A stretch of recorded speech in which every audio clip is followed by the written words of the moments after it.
Sang-ayon ang ilang kongresista na magkaroon ng polisiya ang House of Representatives sa pagsasapubliko ng Statement of Assets, Liabilities, and Net Worth o SALN.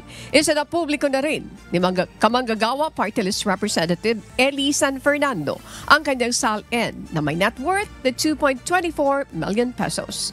Kabilang siya sa mga miyembro ng mayorya na naglabas ng kanilang SALN matapos ang Akbayan Reform Bloc at Makabayan Bloc.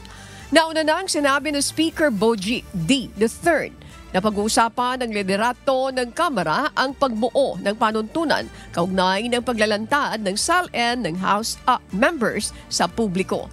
Ito ay matapos alisin ni Ombudsman Crispin Rimulya ang restrictions sa public access ng SALN. Yes po, in favor po tayo dito.